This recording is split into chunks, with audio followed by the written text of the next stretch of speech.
नमस्कार दोस्तों, एक बार फिर से दिल्ली में फार्मर्स प्रोटेस्ट रजिस्टर करा रहे हैं। और अब की बार जो मामला है वो उत्तर प्रदेश की साइड से उठ रहा है, जहां पर 40 गांवों के लोग, चाहे वो नोएडा से हो, ग्रेटर नोएडा वाले एरिया से हो, वो इकट्ठा हो रहे हैं और रोड को ब्लॉक कर रहे हैं। आप देखोगे गौतम बुद्ध नगर में तो धारा 144 भी लगा दी गई है, जिसके तहत 4 या 4 से ज्यादा लोग एक साथ इकट्ठा नहीं हो सकते हैं। कारण क्या है कि इतनी भीड़ जब इकट्ठी होती है ना, तो इसको मैनेज करने अपने आप में पुलिस के लिए वाकई में बहुत ज़्यादा ट्रिकी टास्क हो जाता है। अब इन फार्मर्स का टारगेट ये है कि ये पार्लियामेंट की तरफ आ रहे हैं।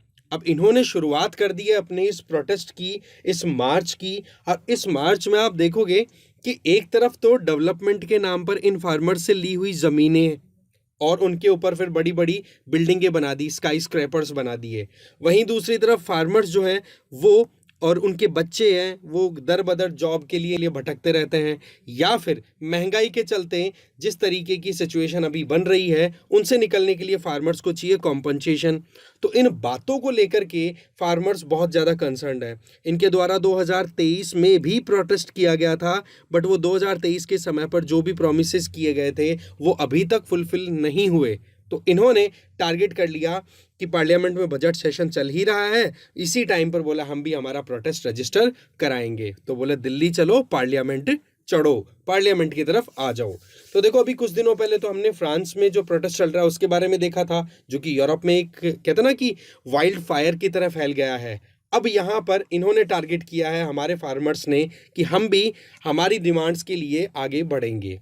देखो, पूरे डिटेल में जानने से पहले आपके लिए एक छोटी सी अपडेट है, दैट इज यूपीएससी या स्टेट पीएससी के लिए अगर आप प्रिपेयर कर रहे हो तो फाउंडेशन कोर्सेज के लिए आप हमारे ऑफलाइन बैचेस ज्वाइन कर सकते हो। Admissions are open.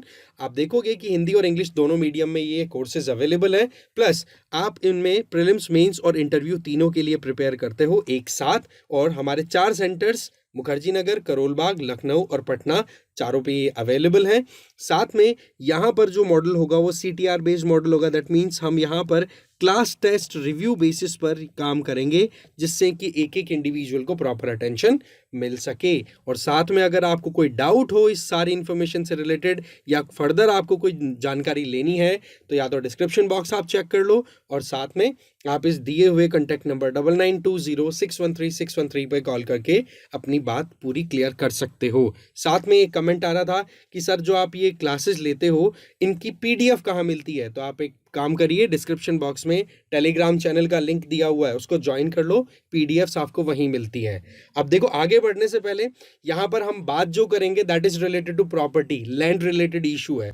तो यहाँ पर आपके लिए एक छोटा सा क्वेश्चन है, इस क्वेश्चन को आप आंसर दीजिए और लास्ट में फिर आपका इस क्वेश्चन का आंसर मैं आपको दे दूंगा। तो देखो, मुद्दा कुछ ऐसा है कि नोएडा, ग्रेटर नोएडा में लगभग 40 गांवों के लगभग हैं।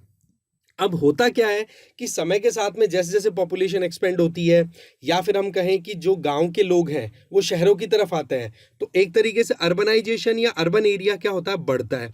अब अर्बन एरिया बढ़ता है ना, तो ये मान के चलो कि रूरल एरिया घटेगा।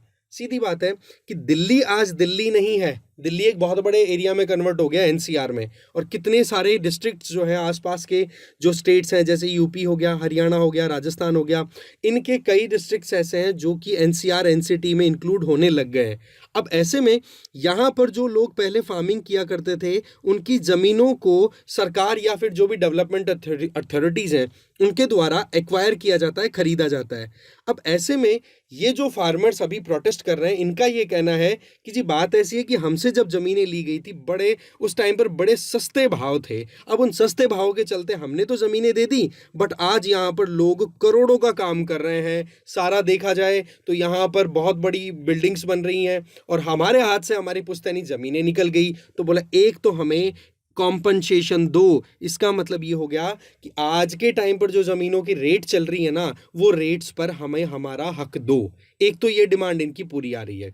दूसरा ये कहा जा रहा है कि जी जो ज़मीनें हमने दी हैं उन ज़मीनों पर बड़े बड़े काम हो रहे हैं, कभी सरकार के द्वारा बड़ी कोई इन्वेस्टमेंट की जा रही है। फॉर एग्जांपल मान लो कोई बड़ा पावर प्लांट इंस्टॉल किया जा रहा है, कोई सोलर पावर प्लांट, कोई विंड पावर प्लांट, ठीक है, बड़े बड़े काम किए जा रहे हैं। तो सवाल ये आता है कि इनसे आप तो मनी मेकिंग प्रोसेस में लग गए, बट हमारा फिर बाद में हमारी जो पुश्तैनी ज़मीन है उनमें हमारा भी अधिकार बनता है।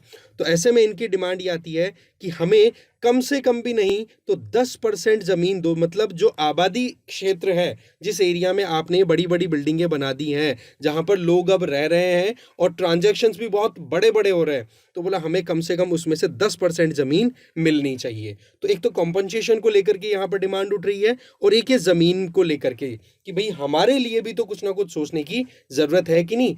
और फिर इस चीज़ को लेकर के 2023 में जब प्रोटेस्ट किया था इन लोगों ने, तब गवर्नमेंट के द्वारा एक तरीके से प्रॉमिस कर दिया, जैसे नोएडा डेवलपमेंट अथॉरिटी है, उनके द्वारा एक अनाउंसमेंट दे दिया था कि हाँ चलो ठीक है, आपकी जो रिक्वायरमेंट है वो हम पूरी कर देंगे, बट एक्चुअल में उसके ऊपर प्रॉपर इंप्लीमेंटेशन, प्रॉपर एक्शन नहीं हुआ। इसलिए फार्मर्स एक बार फिर से रोड पर। आप देखोगे कि यहाँ पर जो ऑर्गेनाइजेशंस अभी लीड कर रहे हैं इस पूरे प्रोटेस्ट को, उनमें एक तो है जय जवान किसान, सॉरी जय जवान जय किसान ऑर्गेनाइजेशन।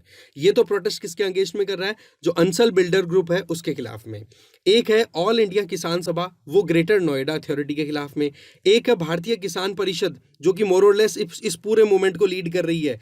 वो एनटीपीसी, जिसका हेडक्वार्टर सेक्टर 24 नोएडा में है, उसके खिलाफ में कर रही है, और नोएडा अथॉरिटी के खिलाफ में कर रही है। कहने का मतलब ये फार्मर्स का पूरा ग्रुप जो है वो अपनी डिमांड्स के लिए दिल्ली पर चढ़ने के लिए तैयार है, और टारगेट है कि पार्लियामेंट पे चलो, क्योंकि स्टेट गवर्नमेंट के दबाव में आकर के या स्टेट एडमिनिस्ट्रेशन तो इतना ध्यान दे नहीं रहा है, तो बोला सेंट्रल गवर्नमेंट के ऊपर ही सीधा हम पिंच करते हैं, वही हमारे ऊपर कोई अटेंशन दे तो काम बन सकता है।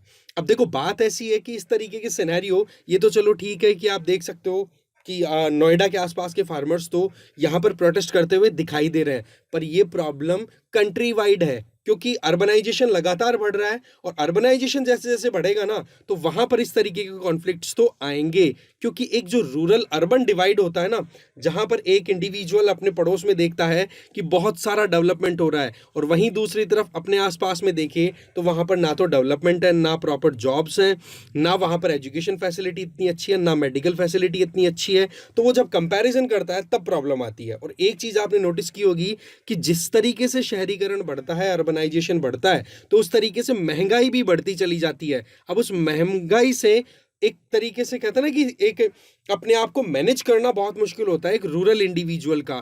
तो ऐसे में फिर जो गांव के लोग शहरीकरण के चपेट में आ गए, तो उनको फिर उस महंगाई के साथ में सेटल करना बड़ा मुश्किल होता है, तो उनको फिर बाद में इनकम की फैसिलिटीज़ की रिक्वायरमेंट होती है, तो उसके लिए फिर उनको अपनी ज़मीनें फिर याद आती हैं। तो वो कुल मिलाकर के सीन इस तरीके से बन रहा है। एक तो देखो हमारे देश में ज़मीन की ज़रूरत इतनी पड़ती क्यों है, या इस तरीके से ज़मीनों को लेकर के इतने कॉन्फ्लिक्ट्स क्यों आते हैं? देखो एक तो सबसे बड़ी प्रॉब्लम तो क्या है, लैंड हमारे लिए एक स्कैर्स रिसोर्स है। कैसे?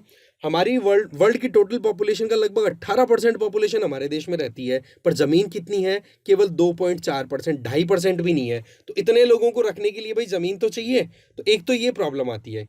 दूसरा, शहरीकरण बढ़ता चला जा रहा है, मकान बनाने पड़ रहे हैं, जो लोग आ रहे हैं गाँवों को छोड़ के शहरों में। इसके अलावा गवर्नमेंट की भी स्कीम्स चलती रहती हैं, तो उनको भी आप ज़मीन ही दोगे तभी काम होगा। इसके अलावा इकोनॉमिक ग्रोथ आप चाहते हो, हम चाहते हैं कि वर्ल्ड की 3rd लार्जेस्ट इकोनॉमी बने, तो भाई उसके लिए ज़मीन तो चाहिए होगी, आपको बड़े बड़े प्रोजेक्ट्स आपको लगाने होंगे। इसके अलावा फिर आपको चाहिए होगी एनर्जी प्रोजेक्ट्स। अब देखो यहाँ पे हम रिन्यूएबल एनर्जी सोर्स की बात करते हैं, सब बोलते हैं कि हाँ भाई सोलर पावर प्लांट को इनको इंस्टॉल करना चाहिए, जिससे कि क्लाइमेट चेंज को भी हम टैकल कर सकें और साथ में हमारी एनर्जी रिक्वायरमेंट्स भी पूरी हो। बट यहाँ पर चैलेंज क्या आता है कि ये जो रिन्यूएबल एनर्जी प्लांट्स है ना, इनको लगाने के लिए चाहिए होती है बहुत बड़ी बड़ी ज़मीनें, और वो ज़मीनों का ही तो यहाँ पर पूरा प्रॉब्लम क्रिएट हो रहा है। तो इसके चलते यहाँ पर फार्मर्स के साथ में एक अगेन एक इशू क्रिएट हो रहा है, जिसके चलते फार्मर्स आ गए कहाँ पे? रोड पर, और अपनी डिमांड्स के लिए काम कर रहे हैं। और इनकी डिमांड जो है वो मैं ऑलरेडी आपको बता चुका हूँ। अब सवाल ये आता है कि हमारे यहाँ पर इस तरीके से जो ज़मीनें ली जाती हैं फार्मर्स से डेवलपमेंट के नाम पर, क्या उसको रेगुलेट करने के लिए कोई कानून है भी कि नहीं? बिल्कुल है। The right to fair compensation and transparency in land acquisition, rehabilitation and resettlement act of 2013। इसमें ये है कि गवर्नमेंट जब कभी भी देखो ज़मीन हमेशा बहुत इंपॉर्टेंट रोल प्ले करती है कोई भी डेवलपमेंटल प्रोजेक्ट आपको रन कराना है तो। और ज़मीनों के लिए फिर आपको उनके जो ऑनर्स हैं उनसे आपको बातचीत करनी होती है, और सीधी बात है मेनली इसमें आते हैं फार्मर्स। तो फार्मर्स को एक प्रॉपर कॉम्पनसेशन मिलना बहुत ज़रूरी हो जाता है, नहीं तो फिर वो अपनी लाइवलीहुड को छोड़ करके और फिर आपको ज़मीन दे रहे हैं, तो ऐसी परिस्थितियों में उनकी कह सकते हैं ना कि उनके कंसर्न्स भी तो एक तरीके से एड्रेस होने चाहिए। अब होता क्या है कि अगर कोई प्रोजेक्ट पब्लिक प्राइवेट पार्टनरशिप पे चल रहा है, तब तो देखो जितना ज़मीन आप ले रहे हो उन ज़मीनों में जितने भी फार्मर्स की ज़मीनें आ रही हैं उनमें से लगभग 70% की अप्रूवल होनी चाहिए, तब जाकर के आप लैंड एक्वायर कर सकते हो। और अगर प्राइवेट कोई प्रोजेक्ट है तब आपको 80% इंडिविजुअल्स से या 80% जो भी ऑनर्स हैं ज़मीनों के, उनसे आपको अप्रूवल लेना पड़ेगा। और इसके अलावा जो कुछ भी वहाँ पर और साइड इफ़ेक्ट्स आएंगे, सीधी बात है अर्बन एरिया एक्सपेंड होता है तो रूरल कल्चर पे इसका असर आता है, तो उसमें सोशल इम्पैक्ट असेसमेंट भी होना चाहिए होता है। तो कुल मिलाकर के देखा जाए तो इस तरीके से फार्मर्स जो अपनी ज़मीनें छोड़ते हैं उसके लिए उनको कॉम्पनसेशन देने के लिए ये एक्ट कहीं ना कहीं अप्रूवल देता है। और अप्रूवल के लिए प्रोविज़न भी क्या है कि जितनी मार्केट रेट चल रही है ज़मीन की उसका 4 गुना कॉम्पनसेशन दिया जाएगा। अब यहाँ पर आप देखो कि 2013 के बाद में तो 4 गुना की बात आपने कर दी है ना, अगर गांव की ज़मीन है तो। बट ये फार्मर जो प्रोटेस्ट कर रहे हैं ना, ये 30 से 40 साल पहले की ज़मीनें ली हुई है। तो अब आप देख लो कि इनको कितना कॉम्पनसेशन अभी मिलना चाहिए जिसके लिए ये रोड पर आए हुए हैं। कहने का मतलब अभी नहीं भी नहीं ना, तो जितनी रेट्स पहले थी 30 से 40 साल पहले, उसके कंपैरिजन में आज लगभग 65% या 64.7% के लगभग हाइक की डिमांड कर रहे हैं कि बोला हमारे हिसाब में इतना थोड़ा सा इतना अपडेट आपको करने की ज़रूरत है। तो कुल मिलाकर के ये मामला जो है वो एक तो कॉम्पनसेशन से रिलेटेड है और दूसरी आबादी के लिए जो आपने डेवलपमेंट किया है उसमें से 10% ज़मीन हमें दो, ये बात इनकी कही जा रही है। वो बात अलग है, कोई 6 7 8 ऐसे परसेंटेज की तो बात ऑलरेडी हो चुकी है, बट चाहिए है बोले 10%, इससे हमें कुछ भी कम नहीं चलेगा। ठीक है जी। अब देखो आपके लिए जो क्वेश्चन था ना, उसमें राइट टू प्रॉपर्टी है वो फंडामेंटल राइट नहीं है, वैसे वो आर्टिकल 31 के अंडर पहले हुआ करता था। बट प्रॉपर्टी जब फंडामेंटल राइट बन गई थी तो इतने सारे केसेस आने लग गए थे सुप्रीम कोर्ट में, केशवानंद भारती केस को तो आप कैसे भूल सकते हो, और लंबी लिस्ट है। ओके तो ऐसे में फिर इसको 44th कॉन्स्टिट्यूशनल अमेंडमेंट एक्ट 1978 के आधार पर आर्टिकल 31 को हटा करके और आर्टिकल 300 ए ऐड किया गया। ऐसे में राइट टू प्रॉपर्टी जो है वो एक लीगल राइट बन गया, ना कि फंडामेंटल राइट। ठीक है, तो इस तरीके से ये एक अपने आप में बहुत बड़ी अपडेट थी, हमारे लिए इसके बारे में जानना जरूरी था। और आई होप आपको साथ में बेसिक्स का भी कुछ यहाँ पे टच मिला होगा। और वैसे आप अपडेट रहिए, कनेक्टेड रहिए। Thank you.